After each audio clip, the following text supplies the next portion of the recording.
So you've never seen this girl, don't know what she looks like, you never talked to her? No, not from when it all started happening at first. You know, I never seen her, just heard her voice on the phone. And then recently, like when we were talking, I've seen a picture on the news.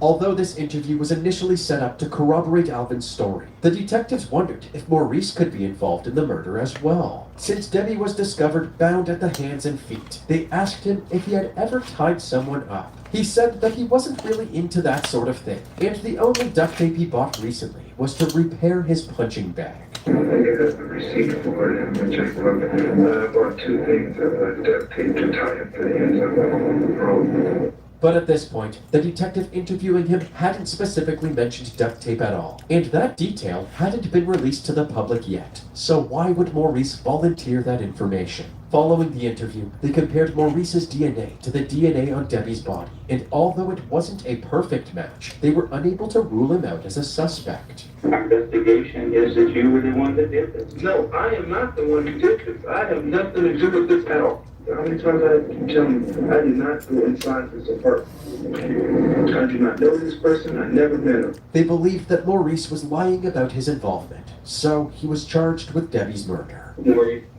you have to understand something. Okay, you're under arrest for murder. As legal proceedings got underway, it seemed that the police investigation into Debbie's killer was over.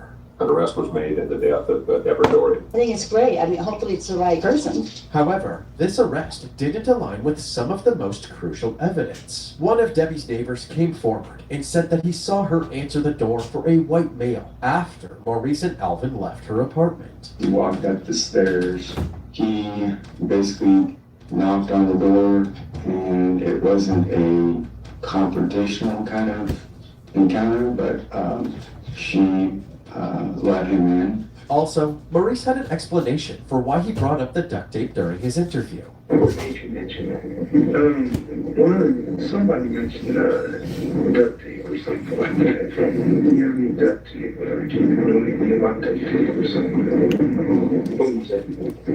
That was the first question. This explanation was never verified by the police. They also tested the duct tape at his house and determined that it wasn't even the same kind of duct tape that was used on Debbie. On top of all of this took place less than a year after the high-profile O.J. Simpson trial, which heavily revolved around DNA. So there was a lot of pressure on the police to be thorough and accurate with their DNA testing. The authorities felt obliged to redo Maurice's DNA test, and this time they were able to rule him out as a suspect. His charges were dropped, and he was once again a free man. Maurice Dixon walked into court shackled at the hands and feet. He had been in custody for a little more than 2 weeks. Tonight, he is free, and the investigation into the Debbie Dory murder.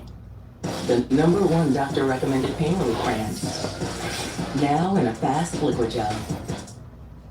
From stink to sneezes, your air remembers. Unlike air fresheners, Lysol Air Sanitizer eliminates odors by killing 99.9% of viruses and bacteria in the air. Scent can't sanitize. Lysol can. Whoa. The biggest ads of the year are finally here. A huge celebration of creativity on the world's biggest stage. After Debbie Dory murder case returns to square one. Right now, we don't want to comment at anything at this time. We're just happy that he's being released. Although this was good news for Maurice and his family, they were well aware of what this meant for Debbie's family and the rest of the community. We know that there is someone out there that have committed this crime, and basically the city is afraid again. We know it's hard on her family also, because they have to go through it again, waiting to see who they may arrest next. Every time something like this happens, it's like pulling the scab off a wound. Our future's been taken away. We will not see a wedding. We will not see grandchildren. She will not get to have a life. The one thing we can do, and the one thing we strive to do, is to get the person who did this. Debbie's killer proceeded to terrorize Fresno and Tulare County for the next 6 years. The DNA found on Debbie's body was tied to at least 8 other assault cases between 1996 and 2002. We feel he's a predator. You never know when he's going to get the urge to hit again. You never know if he's going to escalate or he's going to go back to something else. He could strike at any time. There is some very evil, demented predator out there. The only significant lead during this time was another person on Debbie's list of potential roommates, someone named Nick.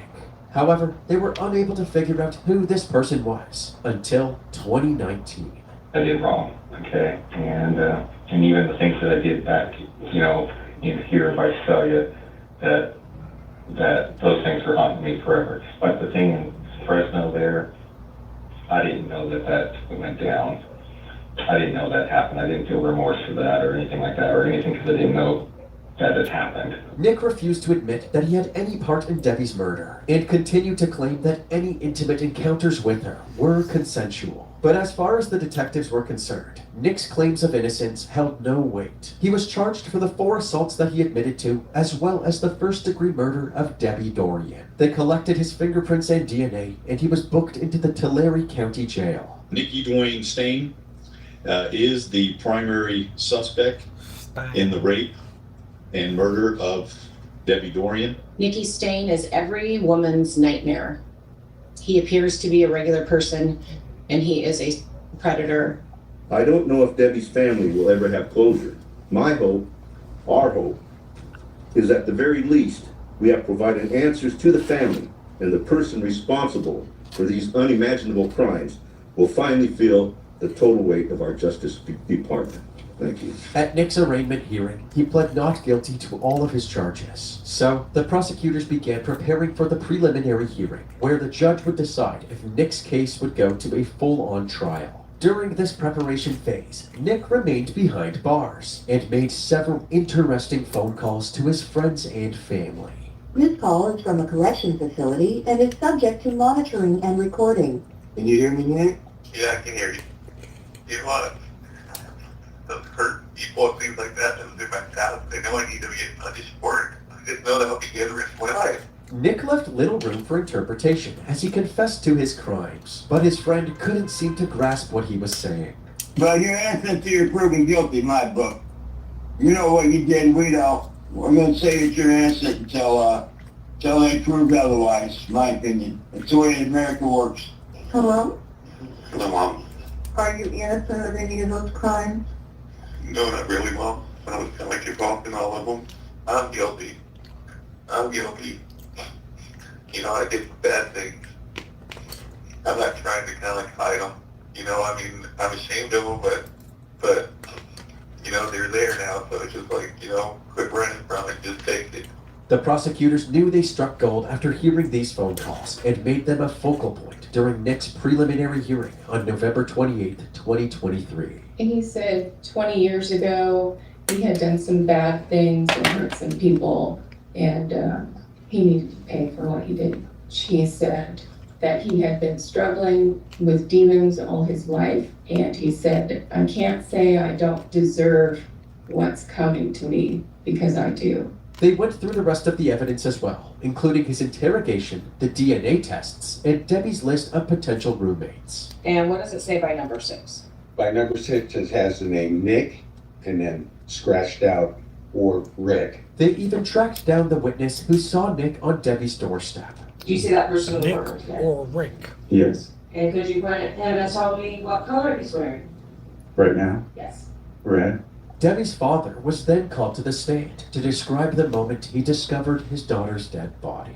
It was so shocking to me that I knew I had to maintain composure somewhat and not just fall apart. Perhaps the most powerful testimony for the state was from one of Nick's first assault victims. Although this victim's testimony wasn't recorded in order to protect her identity during the trial, Jane Doe number 1 has since revealed that her name is Beth, hoping to inspire other survivors to come forward and get the help they need. For decades, Central California has known her only as Jane Doe number 1, a victim. She is a survivor, one of several women Nicky Stain assaulted after he killed Debbie Dorian in 1996. And I stayed quiet, I didn't know the words to express without crying. Court hearings were slow, forced her to relive her pain. She has found comfort in a therapy dog. dogs are so calming. Even with a mountain of evidence against him, Nick's defense team claimed that he never explicitly confessed to Debbie's murder, even during the jailhouse phone calls, suggesting that this was just a repeat of what happened with Maurice Dixon. On the stand, Fresno County detectives wouldn't even admit that Maurice Dixon's arrest was a mistake. So that's a mistake. I'm not gonna say it's a mistake now. You refuse to say that arresting the wrong man on faulty lab work is a mistake?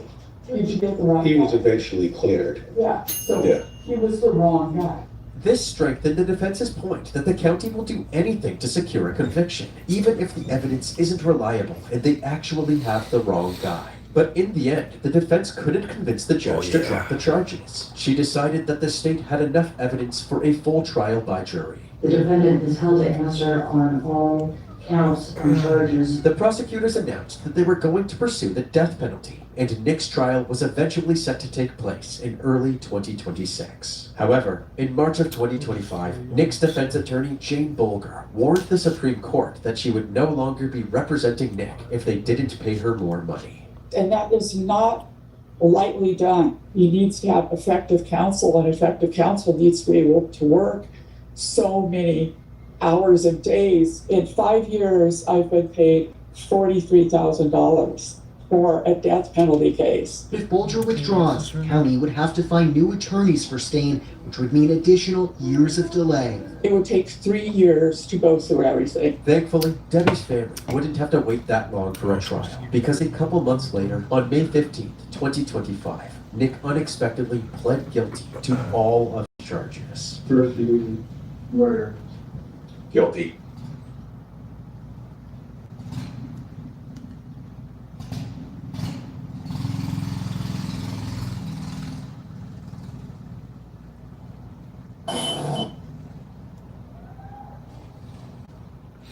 Hey guys, Mr. Taylor here. Today I'm going to be answering some questions. Why do you paint couples in all of your landscapes? Well, I never realized it. All my life I never thought finding love would be this hard. And then I saw her. One left. These Taos County deputies have been searching for 23-year-old Army veteran Matthew McLaughlin for weeks. Sheriff's officer, someone open the door! They finally get a break in the case. Nothing about it raises alarms. They're told that Matthew simply disappeared. Check everything. But what investigators are about to uncover tells a far darker story. It was the beginning of one of the most disturbing and unsettling mysteries this small New Mexico town has ever seen. The head and hands were in a flashback over there inside a harbor. Who's Tyler Childers? How long did it take you guys to dismember the body? He threw away the last piece around last week, which was the torso and a leg bone. But there's no meat on it, it was just nothing but ribs, spine, hips. What made you make the decision to kill Matthew?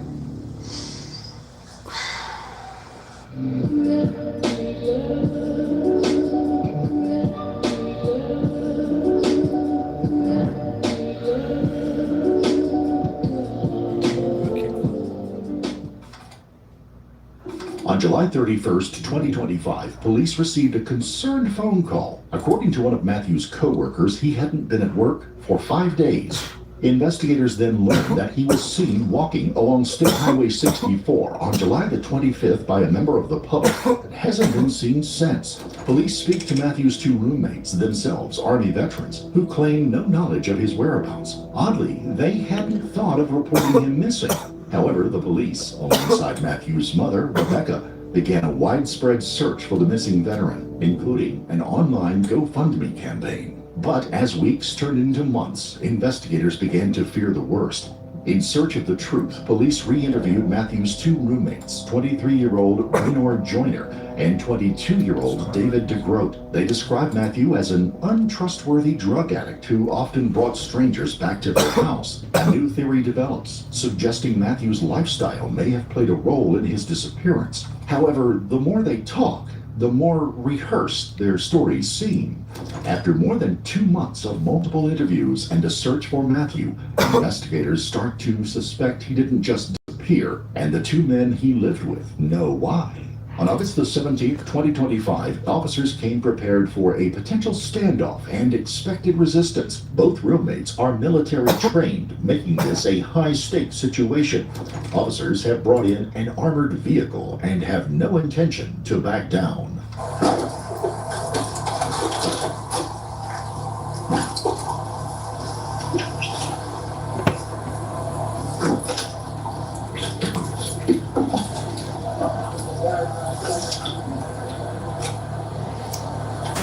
Search warrant! Search something! Search your hands! Open it up, G! Got that space left! It's tight, it's tight, it's tight. That space right. I'm gonna move left. Myers and Kevin, clear that left. I'll hold right here. On me. Over.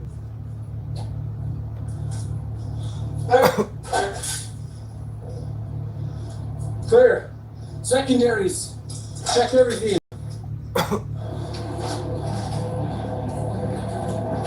I'll clear, I'll clear.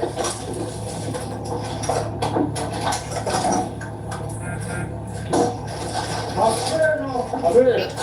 Clear.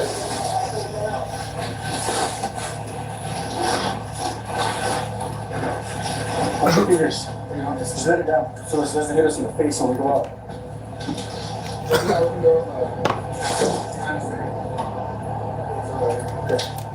Officers find neither of the roommates is at home to shed light on the mystery of Matthew's disappearance, and they may have to clear the property. However, it is at this moment that they notice something. I'm gonna check that. I'm gonna check that utility van. Have a vehicle approaching.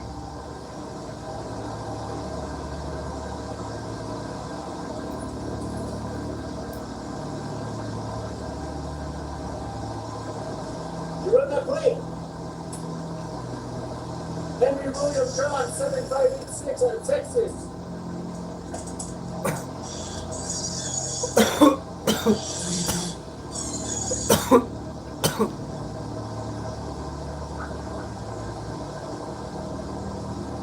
The vehicle that just arrived carried 2 men, and they're armed. Officers are fully aware that one wrong move could turn this situation into a massacre. He's got a gun at him. He's got a gun.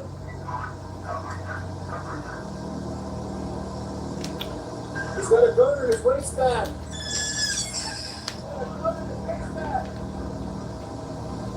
But against all expectations, both men step out within seconds, hands raised in surrender. The officers have no idea that this is just the beginning of all of the unexpected events that lie in wait. The officers carefully take both men into custody. Upon closer look, they confirm them to be Matthew's roommates, Joyner and David, the very people they had been trying to track down. After the search, officers hope a conversation with the roommates might finally lead to them finding Matthew. But the moment the officers get a hold of the men, they shatter any hope of finding Matthew alive. They tell him he is not only dead, but disposed of. Shortly after, one of them, Joyner, even agrees to guide the officers to Matthew. You said it's about 7 miles down? Yeah, the first one's like 5 miles. First one's like 5 miles? How comfortable do you feel, nah, you know what, you're good, you're good. Just communicate with me through here. Guide me, I'm gonna sit in the front. Just guide us to where we need to go. Okay? Appreciate you, bro. And all I can tell you is, you know, me and my partner are the ones in charge of this. The fact that you're taking us to recover his body, the fact that you came clean and were honest, I'm gonna ensure that that's reflected with the district attorney. Okay? Understood. The officer will soon realize that the man they are now trying to recover is not in one piece. I know it's past the majority. I know it's past these houses and shit because, again, I ain't fucking stupid. I know that fucking people might get curious about why there was a random fucking van. Was off the road. Yeah. Did his blood spill in that van at all? No, I bagged it, tagged him tight. Like I said, work van. I don't want fucking shit in there. Yeah, was it in a trash bag or what? Yeah, okay. The head and hands were in a trash bag that were then put inside a Harbor Freight bucket. And the head and hands are they with the head or no? Yes. Yeah, so all that's together. All the important like identifiers are together. Staying out, brother. Okay, what color is that bucket? Red bucket, I can actually see it from here. Okay. It's down in green. Okay. Close window, keep it so just Just hang out for a second, but we'll be right back with you, okay? Okay. Along State Highway 64, which Joyner leads them to, officers discover several trash bags. Inside are what remains of Matthew. He had been chopped into multiple pieces and had been dead for days. The horrifying sight forces officers to sit down and finally learn what truly happened between these roommates and the horror Matthew endured while they were still searching for him. Officers sit opposite the man who has already confessed to killing the person they were hoping to find alive just a few hours earlier. And it will not take much time to get Joyner to speak. He spends the next 30 minutes to write out painful details of Matthew's last moments that only he seems to know. Starting from July 25 at roughly 1800, 7 p.m., I, Joyner Rayner, confronted Matt on the rightmost path leading to the house about 600 meters away. When confronting Matt, I asked him to explain why he was spreading rumors about me and bringing drugs, strangers over to the house. He, Matt in parentheses, said that I didn't come up there often enough, so it was basically his place. What Raynor describes next, which he describes as being in a dark state of mind, will take this case to a place it can never return from. In a dark state of mind, I shot him with the Springfield St. AR rifle I was carrying. After shooting him, I dragged his body to a tree 40 meters away on the left side of the road. July 26/27. I went to work. After work, I went to Harbor Freight and bought buckets. Not having what I felt I needed, I went to Tractor Supply. There I got trash bags and a splitter axe from there. Minutes after shooting his friend, Raynor went about his day as if nothing had happened. But it wasn't because he didn't care about the consequences. Later, he comes back, but only to take active measures to hide his crime. I went to the land, going back to the tree to cut off his head and hands. After doing so, I bagged them, then placed them inside one of the buckets. I took that bucket in my work van to a drain ditch 4 to 5 miles up the road, dumping it. Matthew was a country guy who left his family behind to live with roommates that he trusted most. But what happened to him after his death, that is by far the most disturbing part of this case. The next Wednesday night, I went to cut off the legs and arms. I found that wildlife had gotten him.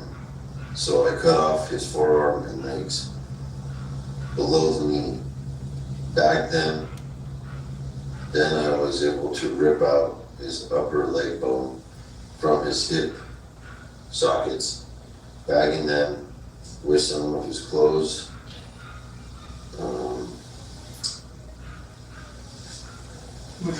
I believe you're trying to say finally, but it's spelled final. I bagged his torso, throwing it all in a drain ditch 7 to 6 miles up. Thank you. Cops take another pause while Raynor finishes the timeline, focusing on what he did with the body. It's at this...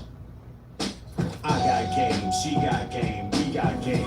Everybody say, half price games, half price games.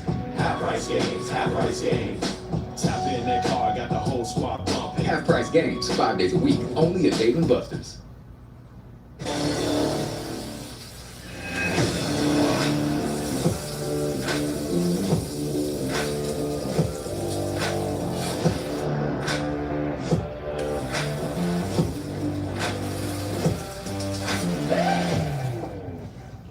It's at this moment that Joyner starts laying out the plan aloud, and it's not just the details that catch the officers off guard, but how calmly he talks about it. The entire situation with Matthew.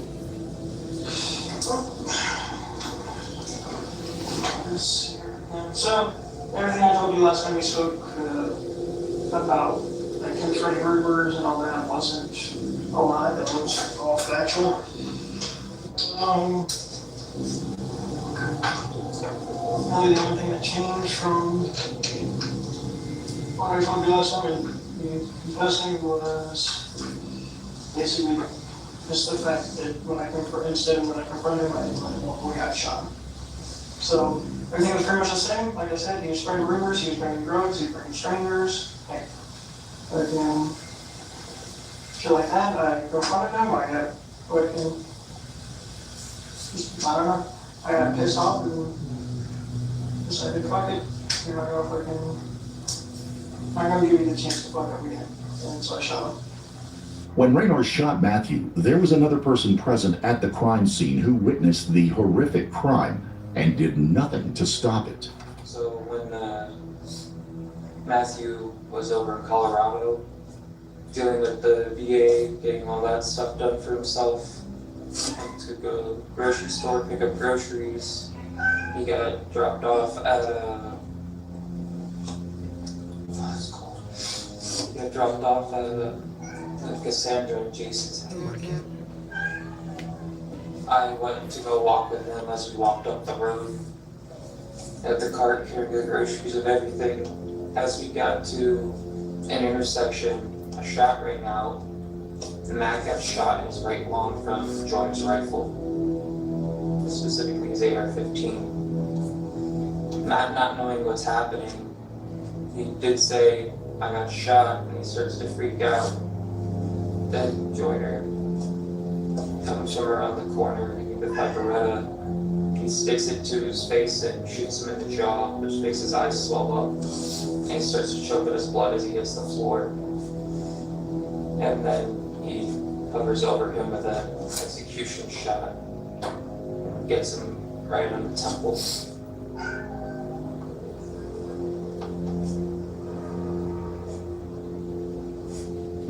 He's waiting in the bushes for him. Matthew didn't know that what felt like a normal grocery run was anything but. One of his brothers was lying in wait, while the other was walking him straight into the trap. What Raynor did next, even in his own words, sounds like something out of a horror movie. Then from there, after shooting him, like I said in our statement, I dragged his body to a tree. The next day, which went to work, it was normal. After work, went to Harbor Freight, picked up a bucket, a few buckets. I only used one.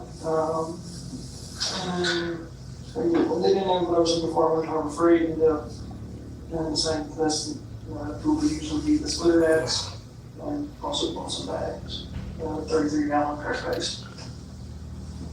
From there, went back over to land, back up to that spot, cut off his head and hands, bagged him up, put him in the Harbor Freight bucket, drove back down the mountain, about 4 or 5 miles, trying to eat granny ships, threw the bucket down there. Whatever they could do, they did. Raynor was quick to walk investigators through his plan for the body, but there is a cold detail missing in the first half of his story. However, David brings it out in his interview. So, my one question for you is I want you to explain to me the plan that you're talking about. A plan to kill Matt that Joyner made. Okay. So his idea was initially he was going to come up the road that we were going to have, and he was going to try to snipe him with his .308 from a distance. And then his plan changed when Matt said he was getting dropped off over by the other road. So then Joyner's idea was he's going to take my Beretta so he can have a sidearm.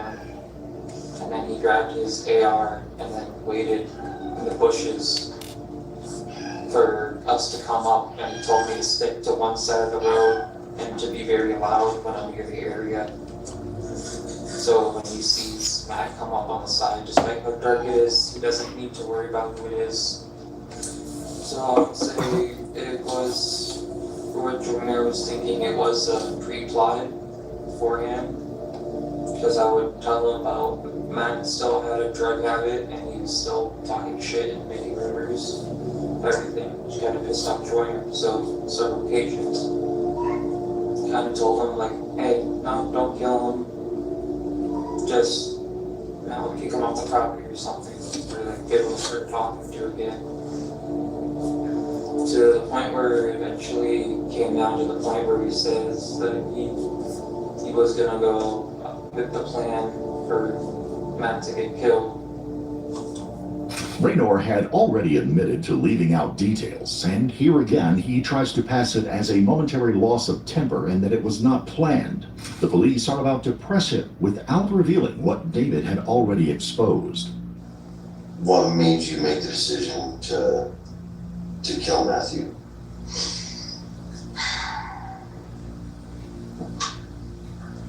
Honestly, it was a hard decision for me. I already given him, what I consider plenty of warnings before, deal with it, to, and I take that shit very seriously. It's like, I'm gonna get you a chance, I'm gonna get a chance, I'm gonna leave another chance. In this line of questioning, the cops start to realize something. Raynor knows the law, and he knows that claiming a spur-of-the-moment event could mean a lighter sentence. But when the suspect is as forthcoming as Raynor Joyner, it's hard to keep the mask on, and what he says next is likely to hurt Raynor the most. No, he kept my gun. He stayed fucking up, and I was just, I'm tired of it. I don't put up with that shit now.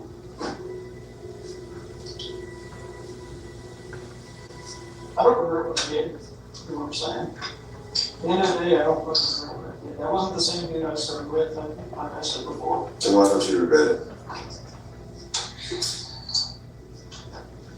Honestly, I'm not. Truth be told, I've never been exactly had a normal sense of, I guess, a normal sense of humanity. I don't know how else to put that. I've always kind of been the odd one out when it comes to shit like that. I've always been the first one to just say it's like, well, you can always deal with there's only one way to deal with the problem permanently. Raynor admits that he doesn't regret what he did, but he still won't admit that he planned it. But David goes into detail about what pushed things over the edge and for how long. Raynor felt like it was more like getting rid of a rat or throwing out the trash. So let's dive into the disrespect. What was so disrespectful that Raynor was angry with? So Matt would constantly be talking a lot of shit of saying like, oh, he doesn't know how it is out here. We've been out here for 4 months. He hasn't been out here in 7 years. He doesn't show up here anymore. This isn't his fucking house. You don't have to listen to him. And then you'd start talking about how these other people are just making shit up of like, oh, he did this, and this in the army of saying shit like he was getting women and shit. Just referring to who? Joyner, Matthew referring to Joyner. But I know I at least know he didn't do that, but he kept trying to push an agenda to other people beforehand, which is why it's not Joyner. Describe to me why. Try to explain to me why Joyner is for lack of a better term, feels so territorial over you. Because he used me as his brother, like I said beforehand, because we both known each other for a long time in the military. We both like that. He's had the same shooting issue. Both of our dads died, so we bonded over that. He has no other siblings left. So he calls me as like his younger brother. He's usually very territorial about, Everything. When they cough, use sanitize. Kill 99.9% of illness-causing bacteria.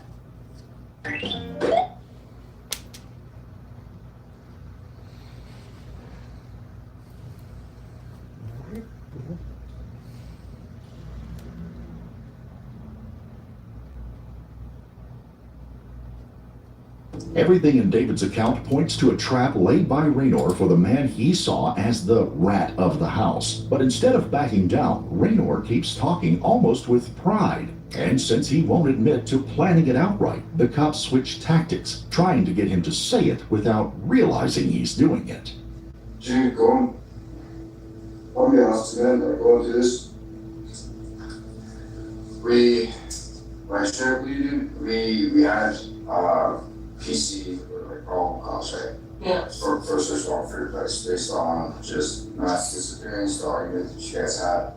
But like, I don't know why you're not, we're pretty like impressed. Like, without you telling us, I don't know how long it would have taken us to figure out Matt's death, man. Like, this was well thought out or well organized and planned.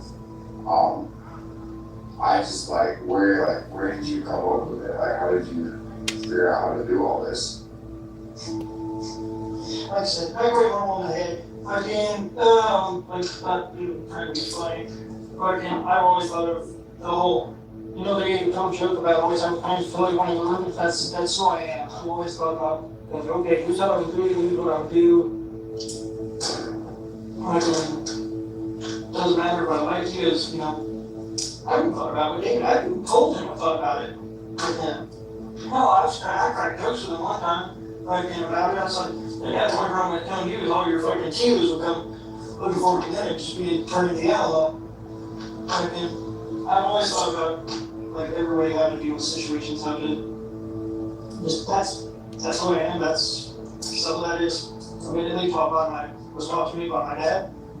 The detectives compliment Raynor's plan, hoping it will make him own it as one he made. But he catches on to what they're doing. When that doesn't work, officers aim to get more and more direct.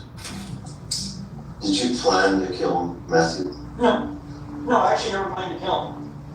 I never planned to actually kill him. In the sense of it wasn't premeditated. When I went up there, I was giving him one last chance to fix things. I don't know.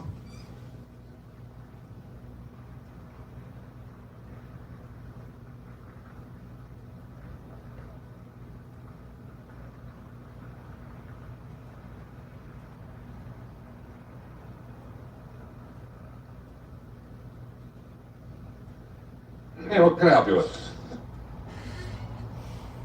Hey, what can I help you with? I've got something here for you to see. Okay. It's not a machine gun or anything, is it? No. Whoa, It's a Beatles guitar. All signed by the four of them. that's really cool. Where did you get this? I got it in '87, but it was signed in '64. I mean, if it's legit, it's absolutely amazing. You got a ridiculous amount of money here.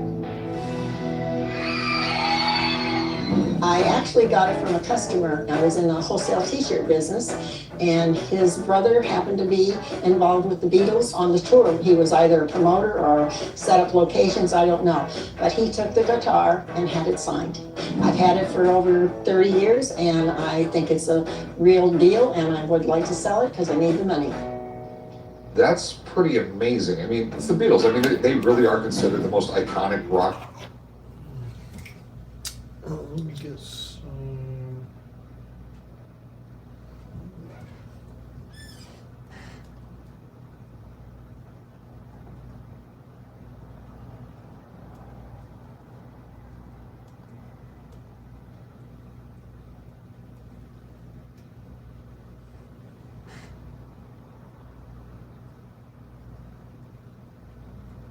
I can only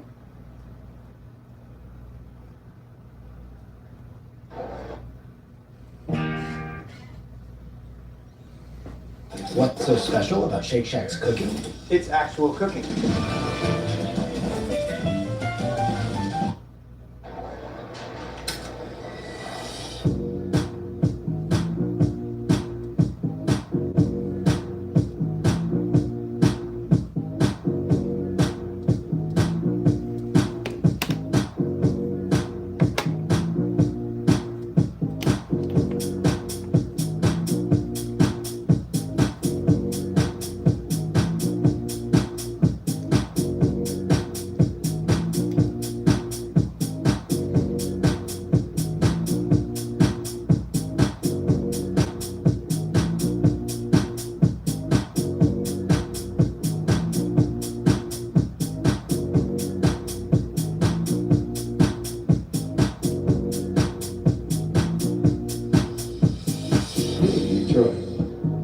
There's no one in Detroit that don't either sell records, buy records, listen to it.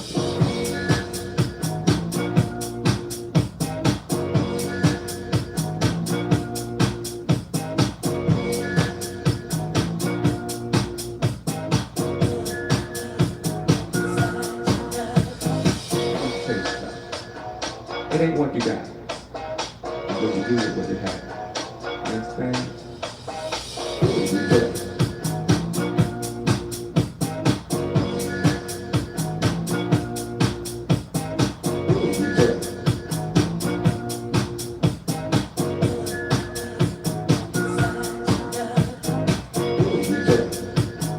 There's no one in Detroit that don't either sell records, buy records, listen to it.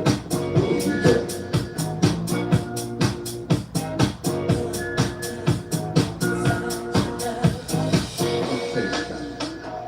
It ain't what you got, it's what you do with what you have. You understand? And it ain't what you do, it's how you do it.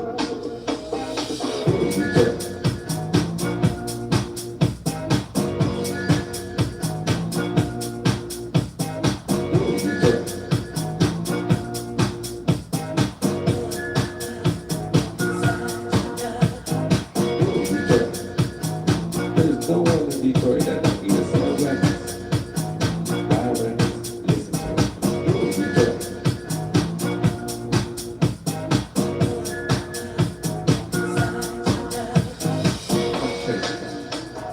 It ain't what you got, it's what you do with what you have. You understand?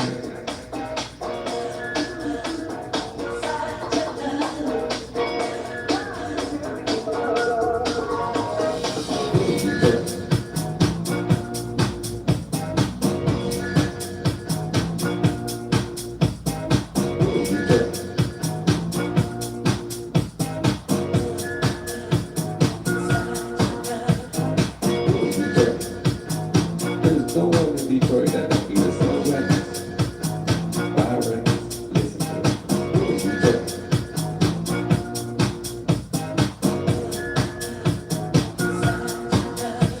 Let me tell you something. It ain't what you got, it's what you do with what you have. You understand?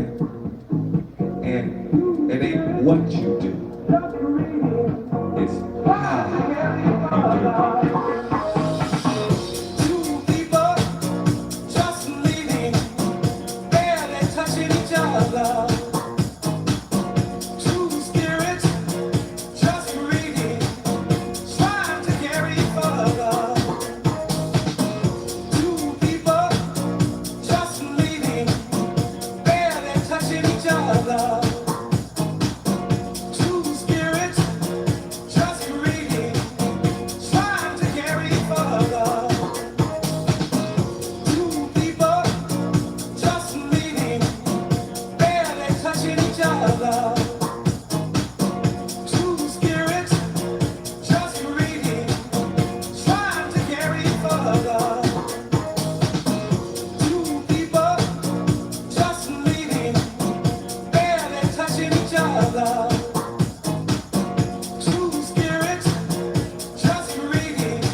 Blind girl dressed like a girl, cowboy hats, boots, and Spanish pearls. I see on both sides like Chappelle, see on both sides like Chappelle. The Daily Planet writes me up well, and Clark Kent slipped and fell. I be the new son of Jarrell, clean your nose with my new lapel. Flying twice as high with no butterflies in the sky, OD'd in an alibi. Rainbows can't read and LeVar can't see. Sue me, I'm a truckie, so dated and rehearsed and fashionably late. I'll funk like rotten milk and past the expiration date. It'll make your granny's cow lactate, thus old drugs levitate. You'll wonder why I got apple pie, prune juice, and carrot cakes. Silly wabbit, tricks off the kids, and I only watch R-rated vids on VHS, blue neon grids. Did you shoot Bambi? Yes, you did. Don't worry, I won't tell a soul. Underground like Alice in a rabbit hole. Please, there's no need to text us, eavesdrop on you like Alexa. Thought it was Wonderland, data sent to Amazon shamans. Bossa Nova, you're a boss, huh? Now you're deep in the woods on ayahuasca. Burn me out the forest when you're more hairier than Chuck Norris. Try to control my fate, I'll have a talk with your mom after I'm done with the carrot cake. I'm gonna beat him in the Coliseum. A cat will be the witness of my outstanding fitness. Shuffling on him like Ali, then they'll try to shuffle like me. What a sight to see. Because I don't fight, I eat chips and watch a lot of kung fu flicks. Way of the Dragon be my profile pic. Fell off the wagon by Daniel's crane style pick. Let's on the beat, we go slumming in Paris, throwing daggers at feet. We put the crowd into a sweat lodge, dried saliva sip with a tinge of fromage. Collage, claymation, and paper maches to shrunk this scene like Claude Monet. P.O. box number, collect cachet. Prefer Von Rouge to pink rosé. I'm topless, so you ain't topping nothing.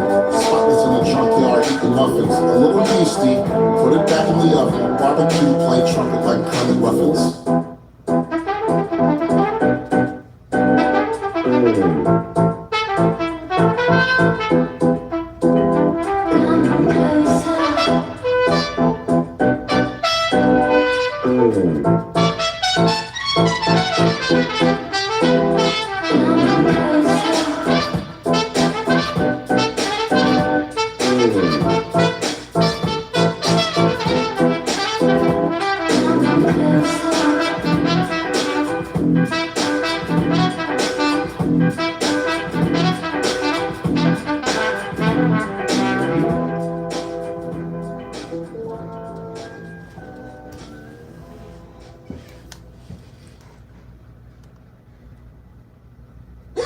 Pizza! We're trapped by dishes! Don't worry, they've got John Power Suds. It traps, locks, and removes 99% of grease, so it doesn't get passed from dish to dish. Ooh, clean and stacked. Like ducks in a row. John Power Suds.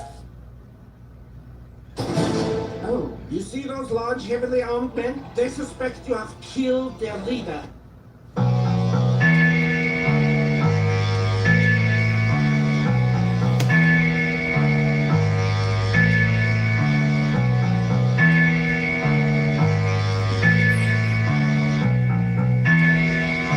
Tic-tac-toe, one back gun.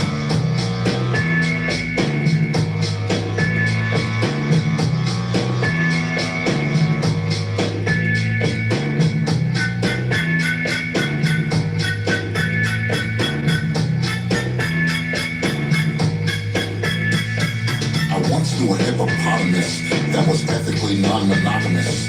She gave me the clapper with a pillow sap. Her name shall remain anonymous. Press like and follow us. Her profile says to all of us, Apple, Cash App site, Linktree of life that'll be the death of all of us. Wildebeest and walruses, sheep with tiny thalamuses.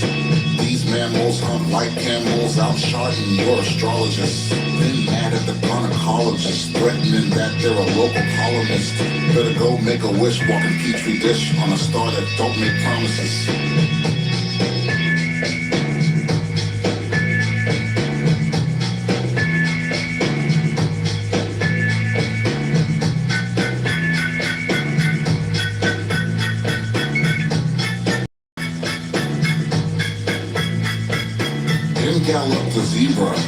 a goddess-guided Libra. She was quite profound with the use of pronouns in which she, they, all urethras. Don't shame her and she'll treat you. Blame her and she'll leave you. Against the stars, she'll read your cards and say that it's to free you. A cosmic dealer, two self-medicated healers. She gets elated when you're sedated. Her friends be lots of dealers. My little feature in the script of a nocturnal leecher. I thought tiger types don't change their stripes. Well, neither do zebras.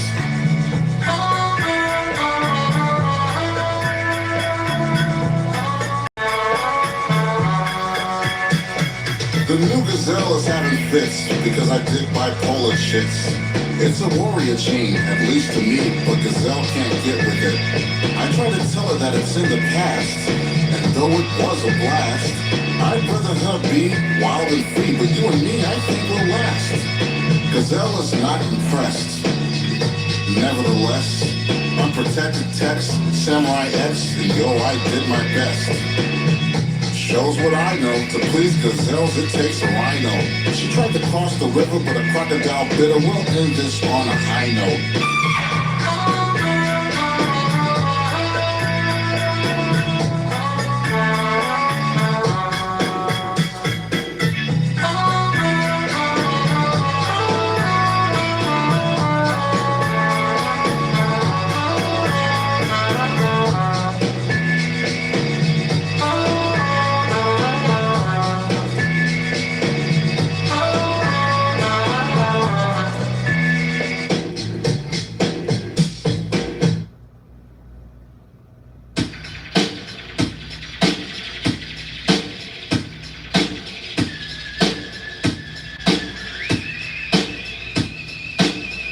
I collect magnets, alphabets, and Hello Kitty gadgets. Pirates with one-eyed patches, kung fu chefs with hatchets, panties of the ratchet, galore at the dollar store. I put them on my fridge, reminding me I don't have kids and off the grid.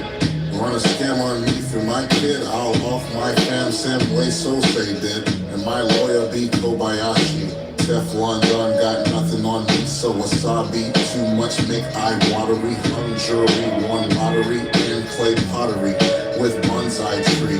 Hey, don't bother me, unless you're the press, you can follow me. No guns, you'll see. Tucked in my vest as I play chess. Rook to H8, okay. Your pawn to D3. I see my pawn to D7. A blessing. D2, who you? Checkmate so real you'll be looking away. Got two queens on the board today. Clam chowder, be the soup of the hay. No gunpowder in the diner, I'm through for the day. Hanging with Renee. It's just a game, but I clowned you like Casey. Press outside, walk like Spacey. Death row ain't the label that pays me. In the back room with my side lady. Beat it up like it's a hood fight. Pull out abruptly like Suge Knight. Roll over you Kushite. Kids play rugby down a windpipe. Babe, it was a good night.